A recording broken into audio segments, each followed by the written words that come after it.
ग्रामीण पोलिसांचे जे पोलीस अधीक्षक आहेत संदीप गिल हे घटनास्थळी काल दाखल झाले होते काल उशिरा आणि ते लोहगड किल्ल्यावरती गेलेले होते। फॉरेन्सिक टीम त्यांच्यासोबत गेलेली होती आणि त्यांनी तिथे जाऊन घटना नेमकी कशी घडली, काय घडलेलं होतं, सगळ्या प्रकरणाची माहिती घेण्याचा प्रयत्न केला आणि सोबतच फॉरेन्सिक टीमने तिथे जाऊन पंचनामा केलेला आहे। काय कशा गोष्टी घडल्या, काही महत्त्वाचे पुरावे तिथून मिळतात का हे सुद्धा तपासलं गेलं।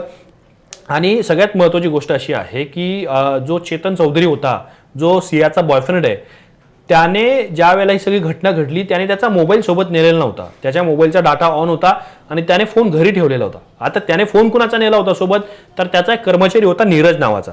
त्या नीरज नावाचा मोबाईल चेतनने सोबत नेलेला होता आणि सकाळी ज्या वेळेला त्या अग्रवालची हत्या करण्यात आली त्याच्या सकाळी 3 सेकंदांचा कॉल हा सिया आणि चेतन यांच्यामध्ये झालेला होता।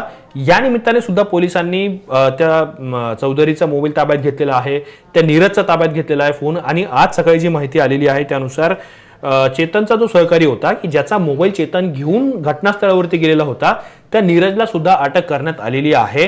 आणि या सगळ्या प्रकरणामध्ये नीरजकडून काही महत्त्वाच्या गोष्टी हाती लागणार का, त्याला माहिती होतं का हे नेमके काय करणार आहेत, अग्रवालचा ज्या पद्धतीने हत्या करण्याचा कट रचला गेला याची पूर्वकल्पना त्याला होती का, त्याने यांना साथ दिलेली आहे का, अशा अनेक प्रकरणांमधून याचा तपास सुरू केला जाईल आणि त्याच्याकडून महत्त्वाच्या गोष्टी काढून घेण्याचा सुद्धा प्रयत्न होईल।